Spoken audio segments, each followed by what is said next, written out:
नमस्कार, स्वागत है आप सभी का। टीवी 27 न्यूज देख रहे हैं आप और आपके साथ मैं हूं नितिशा बंसल। इस खास बुलेटिन में बात करेंगे मध्य प्रदेश की। तो मध्य प्रदेश में लोकसभा चुनाव को लेकर तैयारियां तेज हैं। एक तरफ बीजेपी जहां संगठन की मजबूती के लिए भोपाल से लेकर दिल्ली तक लगातार बैठक कर रही है, तो वहीं कांग्रेस अब भारत जोड़ो न्याय यात्रा के सहारे है। कांग्रेस इस यात्रा के माध्यम से मध्य प्रदेश में सॉफ्ट हिंदुत्व, महिला और अब किसानों को साधने में जुट गई है। बता दें कि राहुल गांधी मध्य प्रदेश में 100 खाट बैठकें करने वाले हैं। राहुल गांधी की इस यात्रा के पहले पीएससी के जीतू पटवारी अलग अलग जिलों में तैयारियों की समीक्षा कर रहे हैं और यात्रा के माध्यम से किसी तरह से मध्य प्रदेश में ज्यादा से ज्यादा सीट जीती जाए उसकी रणनीति तय कर रहे हैं। वहीं दूसरी ओर बीजेपी का कहना है कि कांग्रेस की इस यात्रा का कोई असर नहीं पड़ने वाला है। हम जो है भगवान राम, ये सभी तो तैयारी हो रही है उसकी, और इस तैयारी में सभी जगह पर कमेटियां बन गई हैं, सभी जगह पर लोग सक्रिय हो गए हैं। जो पब्लिसिटी, उसका प्रचार तंत्र, बैनर, पोस्टर, सब के डिज़ाइन हो चुके हैं।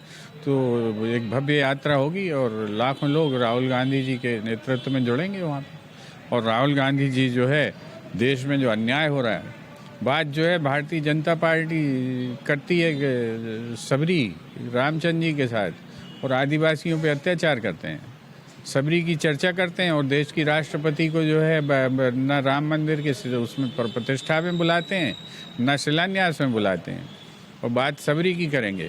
तो ये दो गले से, दो मुंह से राजनीति करती है भारतीय जनता पार्टी, ये उसका प्रमाण है। और इसी के लिए न्याय चाहिए। क्या आज देश में इस बात का अधिकार नहीं होना चाहिए? हम जो है भगवान रामराज की चर्चा करते हैं सब। इधर भोपाल में कांग्रेस ने मीडिया से बातचीत की और इस दौरान अब बड़ा झोल सामने आया, जहां लाइट न होने के चलते मोमबत्ती की रोशनी में कांग्रेस ने प्रेस वार्ता की। वहीं कांग्रेस मीडिया विभाग के अध्यक्ष के मिश्रा ने आरोप लगाया है कि कोई आंधी नहीं, कोई तूफान नहीं, उसके बाद भी आधे भोपाल में लाइट नहीं। मजबूरी के चलते मोमबत्ती की रोशनी में इस प्रेस कॉन्फ्रेंस का आयोजन करना पड़ा है।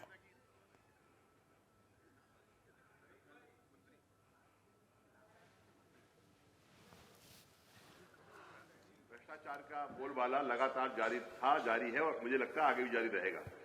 वर्तमान परिस्थितियों में अभी हमारे आरटीआई विभाग के अध्यक्ष श्री प्रीत टंडन ने जो जानकारियां निकलवाई हैं, हजारों रुपए खर्च करके जानकारियां मुश्किल से मिली हैं, उसमें ऐसे ऐसे घपले मिले हैं जिनको आपको सुनकर आश्चर्य कर जाएंगे कि गाड़ी रजिस्टर्ड ही नहीं है, बिल पेमेंट हो गया है, गाड़ी का नाम कुछ और है, दूसरे के नाम से फर्जी गाड़ी लगी हुई है, बिल हो गया है, एक महीने के अंदर 2-2 लाख रुपए का पेमेंट भुगतान किया गया है, 18-18 लाख रुपए का भुगतान एक गाड़ी साल में कर दिया गया है, गाड़ी की कीमत 18 लाख 20 लाख होती है। तो ये सारे का जो हुए हैं, अभी एक ही विभाग का, ये हमारा शिक्षा विभाग जो है, स्कूली शिक्षा विभाग, उससे संबंधित इन्होंने जानकारी निकाली है। और आप सबको मालूम है कुछ समय शिक्षा राज्य मंत्री कौन रहे हैं, जो आज प्रमोट होकर हायर एजुकेशन मिनिस्टर बन गए हैं, आदरणीय इंदर सिंह परमार। उनके जो घपले हैं वो इतने ज्यादा निम्न स्तर के हैं, शर्म आती है। एक गाड़ी लगातार पूरे 30 दिन चल रही है, 6,000 पर डे का किराया जा रहा है। आज मध्य प्रदेश कांग्रेस सूचना के अधिकार प्रकोष्ठ के द्वारा राज्य शिक्षा केंद्र से गाड़ियों के प्राइवेट वाहन लगाए जाने संबंधी जानकारी हमने द्वारा चाही गई थी। जिस जानकारी में जो निकल कर आया, उसमें लगभग 13 माह में 1 करोड़ 80 लाख के आसपास का लगभग भुगतान इनके द्वारा राष्ट्रीय ट्रेवल्स एजेंसी को किया गया, रायश्री को। दूसरी बात इसके अंदर ये है कि जो गाड़ियां इन्होंने लगाई हुई हैं, वो कोई भी गाड़ी टैक्सी कोटे की नहीं है, सारी गाड़ियां जो है वो प्राइवेट गाड़ियां हैं। दूसरी बात इसके अंदर ये है कि माननीय मंत्री जी के स्टाफ के नाम पर जो गाड़ियां लगी हुई हैं, बिल में गाड़ी का नाम कुछ और है, परिवहन विभाग की साइड में गाड़ियों का नाम कुछ और है। जब आप उसमें नाम अलग बता रहे हैं, इसमें नाम अलग बता रहे हैं, तो कहीं ना कहीं आपने कैसे कर रहे हैं आप ये? भाई कोई गाड़ी का नंबर होगा तो गाड़ी का उसका नाम भी तो वही होगा ना, कोई ऐसा तो नहीं कि दूसरी कंपनी की गाड़ी मिल जाएगी। चलिए आगे बढ़ेंगे। कोरबा के छुरीनगर पंचायत में अविश्वास सब पारित हो गया। बीजेपी ने बहुमत साबित कर दिया। बीजेपी को 10 मत मिले। कांग्रेस की अध्यक्ष नीलम देवांगन के पक्ष में मत नहीं पड़े। भारतीय जनता पार्टी की जीत की खबर आते ही लोग जय श्री राम का नारा लगाने लगे। छुरीनगर पंचायत महिला सीट है। ऐसे में अब अध्यक्ष का चुनाव बाद में किया जाएगा। बीजेपी की जल्द होने वाली बैठक में इसका फैसला लिया जाएगा। बीजेपी जिलाध्यक्ष डॉक्टर राजीव सिंह ने कहा कि ये छुरी नगर पंचायत की जनता की जीत है। छुरी नगर की जनता पिछले 9 वर्षों से त्रस्त थी, अब छुरी में जय श्री राम हुआ है। जिंदाबाद जिंदाबाद जिंदाबाद जय जय श्री राम।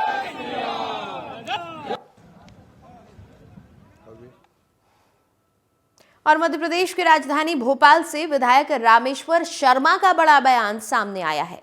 ओलावृष्टि पर बीजेपी विधायक रामेश्वर शर्मा ने कहा कि सर्वे के आधार पर मुआवजा दिया जाएगा। प्राकृतिक आपदा को लेकर किसानों को परेशान होने की जरूरत नहीं है। जनप्रतिनिधियों से भी सजग रहने की अपील की है।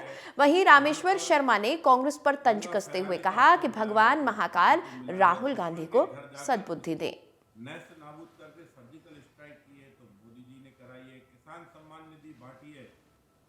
एक बड़ा आयोजन किया है, कल लाल परेड मैदान में ये आयोजन है, क्योंकि भारत के प्रधानमंत्री जी ऐसे एक प्रधान सेवक है, 24 जनता की सेवा के लिए रहते हैं। अगर दुनिया में सबसे बड़ी टर्मिनल बनाने का सौभाग्य मिला है तो मोदी जी को मिला है। चांद पर तिरंगा फहराने का अवसर मिला है तो मोदी जी को मिला है। दुश्मन के घर जाकर उसको नैस्त नाबूद करके सर्जिकल स्ट्राइक की है तो मोदी जी ने कराई है। किसान सम्मान निधि बांटी है तो मोदी जी ने बांटी है। गरीबों के झोंपड़ी पर पक्की छत दी है तो मोदी जी ने दी है। देश के 80 करोड़ से ज्यादा लोगों को 5 लाख का आयुष्मान कार्ड देकर आप सबके इलाज की व्यवस्था कराई है तो मोदी जी ने कराई है। इधर सीहोर कलेक्टर के आदेश के बाद फर्जी तरीके से संचालित हो रहे महादेव नर्सिंग कॉलेज के संचालक के खिलाफ मामला दर्ज कर लिया गया है। आपको बता दें कि कुछ दिन पहले ही कॉलेज के छात्र छात्राओं ने तहसील कार्यालय से लेकर पुलिस थाने में शिकायत दर्ज कराई थी। इसके साथ ही कॉलेज संचालक पर धोखाधड़ी और ठगी के गंभीर आरोप लगाए गए थे। इस पूरे मामले में कलेक्टर प्रवीण सिंह के आदेश के बाद आष्टा थाने में मामला दर्ज किया गया। Ashta police Mahadev nursing college के संचालक को कभी भी गिरफ्तार कर सकती है।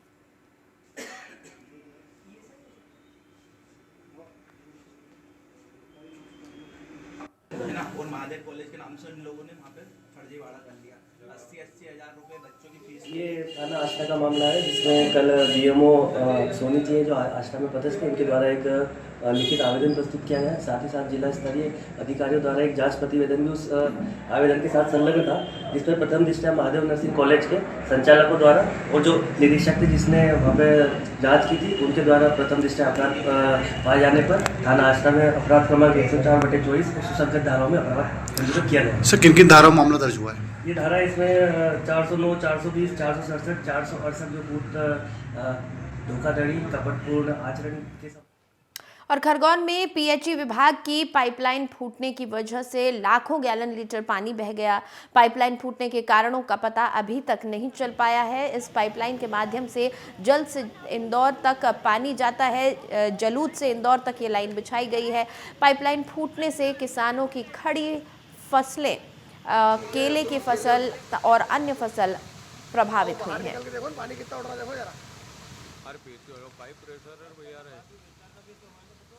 नहीं हो, शाम तक नहीं बंद हुई। देखो हाँ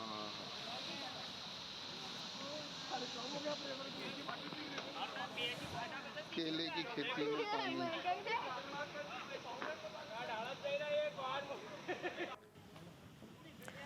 तो खरगोन की ये खबर है, जहां पर अचानक पाइपलाइन के फूट जाने के चलते लाखों गैलन पानी तो बर्बाद हुआ ही, इसके साथ ही यहां आसपास में जिन किसानों के खेत थे उनकी फसलें भी बर्बाद हुई हैं। दरअसल यहां पर लोगों ने केले की खेती की हुई थी, इसके अलावा अन्य फसलें भी लगाई गई थी जो बुरी तरह से प्रभावित हुई हैं। इतना सारा पानी एक साथ आ जाने के चलते इसकी वजह से जल आपूर्ति में भी दिक्कत हुई है, क्योंकि ये पाइपलाइन जलूद से इंदौर तक पानी पहुँचाती है।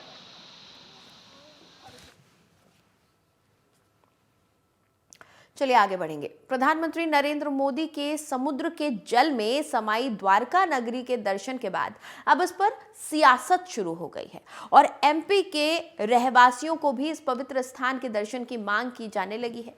ये मांग पूर्व मंत्री और कांग्रेस नेता पीसी शर्मा ने की है।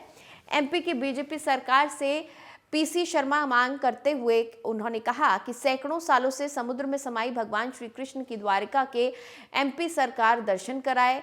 एमपी के धर्मावलंबियों को द्वारिका भेजा जाए। ट्रेन या विमान से श्रद्धालुओं का सरकार द्वारिका जाने का इंतजाम करे। जिस तरह से प्रधानमंत्री नरेंद्र मोदी ने जल में समाई द्वारिका के दर्शन किए, उसी तरह से एमपी के श्रद्धालुओं को सरकार द्वारिका के दर्शन कराए।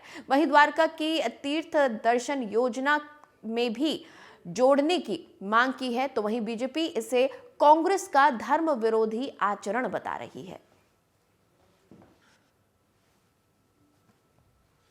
देखिए, सबसे प्राथमिक चीज़ यह है कि कांग्रेस पार्टी जब भी भारतीय जनता पार्टी का कोई भी नेता, चाहे प्रधानमंत्री जी हो अथवा हमारे राष्ट्रीय अध्यक्ष अथवा कोई अन्य नेता, धर्म प्रवृत्ति अपनी प्रदर्शित करता है और जा करके एक प्रकार से धार्मिक अनुष्ठान या फिर इस प्रकार की गतिविधियों में संलग्न होता है, तो कांग्रेस उस पर राजनीति करना शुरू कर देती है।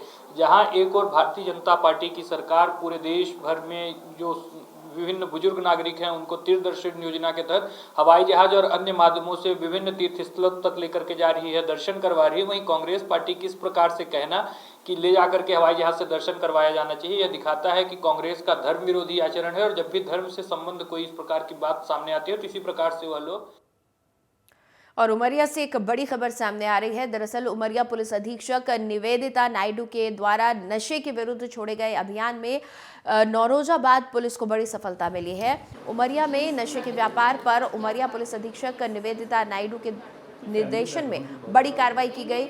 नौरोजाबाद थाने अंतर्गत कंचनपुर से 120 सीसी कोरेक्स और 2 किलो गांजे के साथ 2 आरोपियों को पुलिस ने गिरफ्तार किया है। बता दें कि एक हफ्ते पहले भी गांजे के साथ आरोपी गिरफ्तार हुए थे। पुलिस इस मामले में गिरफ्तार दोनों आरोपियों को न्यायालय में पेश करेगी। इस मामले में आरोपियों के पास से 2 बाइक भी जब्त की गई हैं, जो अवैध परिवहन के दौरान आरोपी इस्तेमाल करते थे।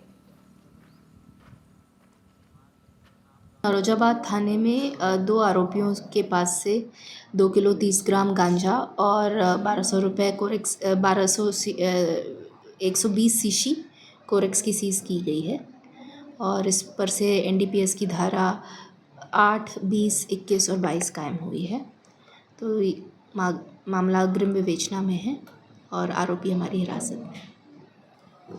उमरिया पुलिस सदैव तत्पर है कि हमारी जनता अवैध मादक पदार्थों से दूर रहे और इसी धरपकड़ को रोकने के हिसाब से हम हमारे मुखबिरी तंत्र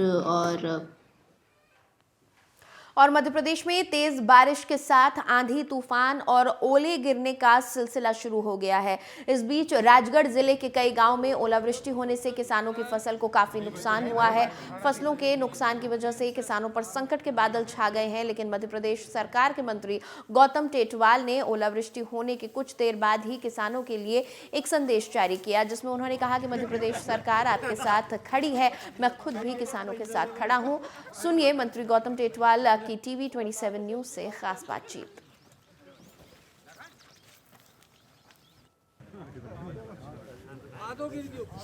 अमित जरा पैनल से पूछ तो बता दें।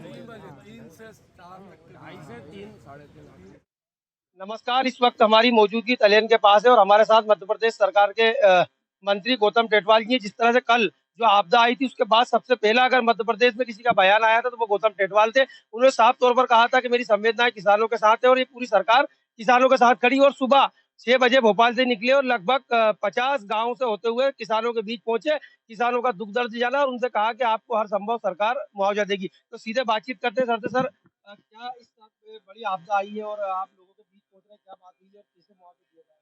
ये प्रकृति का प्रकोप है और मेरे जिले में कुलावर से लेकर तो कालू खेड़ा तक और शाजापुर की बाउंड्री तक ओले का प्रकोप हुआ है। तेज बारिश और तूफान से गेहूं, चना, मसूर, रायडा, आलू और प्याज की फसल खराब हुई है।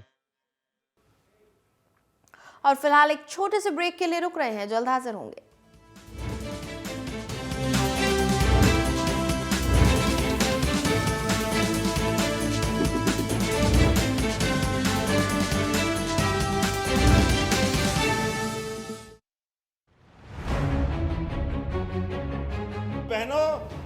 10 तारीख को बराबरी से आपके खाते में पैसे आ रहे हैं, लेकिन इस बार तो और जल्दी करने वाले हैं, क्योंकि अगला महीना शिवरात्रि का भी है, होली का भी है, कई त्योहार है, बीच में खर्चे की जरूरत पड़ेगी। तो आपको आपके खाते में 1 तारीख को ही पैसे डाल दिए जाएंगे। ये पैसे आपके खाते में आने वाले हैं। जॉइंट पेन के लिए डॉक्टर ऑर्थो ऑयल के अमेजिंग रिजल्ट सबको पता है, पर क्या आपको पता है कि पुराने और ज्यादा बिगड़े दर्द के लिए डॉक्टर ऑर्थो ऑयल के साथ साथ डॉक्टर ऑर्थो कैप्सूल्स को भी रेगुलर यूज करना चाहिए। ये कोई टेम्पररी पेन किलर नहीं, आयुर्वेदिक औषधि है। युवा एवं ऊर्जावान मुख्यमंत्री डॉक्टर मोहन यादव ने मुख्यमंत्री पद की शपथ लेने के 60 दिनों के अंदर ही विजनरी यशस्वी प्रधानमंत्री श्री नरेंद्र मोदी जी के मार्गदर्शन में प्रदेश के विकास को गति दी है और अब मध्य प्रदेश विकसित राज्य बनने की ओर तेजी से अग्रसर है। मध्य प्रदेश के ये 60 दिन प्रगति, उन्नति और समृद्धि के नाम रहे हैं। ये 60 दिन नाम रहे सुशासन और गरीब कल्याण के। ये 60 दिन नाम रहे नारी सम्मान के। ये 60 दिन नाम रहे सर्वोत्तम शिक्षा और बेहतर स्वास्थ्य के। ये 60 दिन नाम रहे रोजगार और किसान कल्याण के। ये 60 दिन नाम रहे आध्यात्मिक अभ्युदय और अधोसंरचना विकास के। मोदी जी की हर गारंटी को पूरा कर रही मध्य प्रदेश की डबल इंजन सरकार।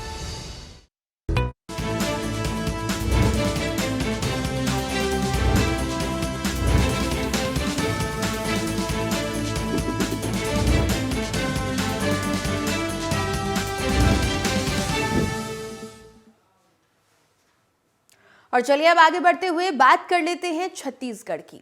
पूर्व मंत्री शिव डहरिया ने सामुदायिक भवन मामले में कहा कि सत्ता पक्ष कांग्रेस के लोगों को टारगेट कर रही है। उन्होंने कहा कि ये सब राजनीतिक लाभ लेने के उद्देश्य से किया जा रहा है। उन्होंने आगे कहा कि जो सामुदायिक भवन बना है वो सरकारी जमीन नहीं है और निर्माण के लिए बकायदा नगर निगम से अनुमति ली गई थी, लेकिन सरकार ने बदले की राजनीति के तहत जांच सरकार इसमें करा रही है। उन्होंने कहा कि हमें कोई दिक्कत नहीं है, सरकार चाहे जांच करवा ले। हमने कब्जा खाली करवाने के नोटिस को लेकर कोर्ट में अर्जी दी है और कोर्ट ने इस पर स्टे दिया है। देखिए, हम लोग कांग्रेस पार्टी के कार्यकर्ता हैं और कांग्रेस पार्टी के कार्यकर्ता को जो जिम्मेदारी दी जाती है उसको कार्यकर्ता पूरा करता है। अगर विधिवत आवंटन हुआ तो खाली क्यों किया गया? खाली कराया तो आप लोग। अब देखिए, वो मामला हमने अभी कोर्ट में लेके गए हैं। कोर्ट ने सुनवाई किया है और उस पर स्टे दिया है। जो खाली कराने का जो आदेश हुआ था उस पर स्टे दिया है, लेकिन जब जमीन के बारे में बात आई तो सरकार की तरफ से कोई जवाब उपलब्ध नहीं था। तो जो सरकारी वकील है उसने एक दिन कागजों के लिए न्यायालय में निवेदन किया कि इसको सुनवाई बढ़ा दिया जाए। तो उस पर कल न्यायालय में बहस होगी और न्यायालय जो निर्णय करेगा उसके आधार पे समिति भी आगे कार्रवाई करेगी और यहाँ माननीय मंत्री जी ने कहा न्यायालय के निर्णय का पालन करेंगे। देखिए, हम लोग कांग्रेस पार्टी के कार्यकर्ता हैं और कांग्रेस पार्टी के कार्यकर्ता को जो जिम्मेदारी दी जाती है उसको कार्यकर्ता पूरा करता है। अगर विधिवत आवंटन हुआ तो खाली क्यों किया गया? खाली कराया तो आप लोग। अब देखिए, वो मामला हमने अभी कोर्ट में लेके गए हैं। कोर्ट ने सुनवाई किया है और उस पर स्टे दिया है। जो खाली कराने का जो आदेश हुआ था उस पर स्टे दिया है, लेकिन जब जमीन के बारे में बात आई तो सरकार की तरफ से कोई जवाब उपलब्ध नहीं था। तो जो सरकारी वकील है उसने एक दिन कागजों के लिए न्यायालय में निवेदन किया कि इसको सुनवाई बढ़ा दिया जाए। तो उस पर कल न्यायालय में बहस होगी और न्यायालय जो निर्णय करेगा उसके आधार पे समिति भी आगे कार्रवाई करेगी और यहाँ माननीय मंत्री जी ने कहा। और छत्तीसगढ़ में बजट सत्र को लेकर सीएम विष्णुदेव साय ने कहा कि बजट सत्र बहुत सौहार्दपूर्ण वातावरण में हुआ, सभी ने बढ़िया परफॉर्मेंस दिया। ये नहीं लगा कि नया विधानसभा था, पूर्ववर्ती सहित 3 गांवों के लोगों से मुलाकात पर सीएम ने कहा कि 3 गांवों से लोग आए हैं, जगदलपुर भी नहीं आए थे, वो प्रदेश की राजधानी रायपुर आए और घूम रहे हैं। उस क्षेत्र के विकास के लिए योजना भी लागू की गई है। इस योजना के तहत सुरक्षा कैंप के आसपास के गांवों में सरकार की सभी योजनाओं का लाभ पहुंचाएंगे। गांव से जो कभी निकले नहीं वो अब निकले हैं, तो नया सोच डेवलप होगा। उन्होंने कहा कि उनकी मांग है कि ट्यूबवेल, बिजली, स्कूल और अस्पताल जैसी सुविधाएं उपलब्ध कराई जाएं। हमारी डबल इंजन की सरकार है, हम उन तक सभी योजनाएं पहुंचाएंगे। उन्होंने हिमाचल मंत्री के इस्तीफे पर कहा कि कांग्रेस डूबती नैया है, नैया में छेद हो गया है, पानी भर रहा है तो लोग सुरक्षित जगह तो देखेंगे ही। हाँ, आज बजट सत्र का समापन हुआ और लंबे समय तक ये सत्र चला, लेकिन बहुत ही सौहार्दपूर्ण वातावरण में ये संपन्न हुआ और आधे से ज़्यादा नए सदस्य चुन के आए थे। लेकिन ऐसा नहीं लगा कि वो लोग पहली बार चुन के विधायक बन के आए हैं। सबने अपना परफॉर्मेंस बहुत अच्छा दिया। हमारे आधे मंत्री भी नए थे, पहली बार विधायक बन के मंत्री के रूप में यहाँ पर आए। उन्होंने भी बहुत अच्छा अपना प्रस्तुति, प्रश्नों का जवाब बहुत अच्छे से दिया। मतलब कुल मिला के लगता ही नहीं था कि ये नया विधानसभा था जिसमें आधे से ज़्यादा नए सदस्य थे। कुल मिला के बहुत अच्छा और छत्तीसगढ़ के विकास में ये बजट सत्र संपन्न हुआ है। छत्तीसगढ़ की जड़ जनित समस्या नक्सलियों के खात्मे के लिए सरकार लगातार प्रयास कर रही है, फिर भी ये समस्या ज्यों की त्यों बनी हुई है। छत्तीसगढ़ में बीजेपी सरकार बनने के बाद से ही नक्सली समस्या को खत्म करने की कोशिश कर रही है।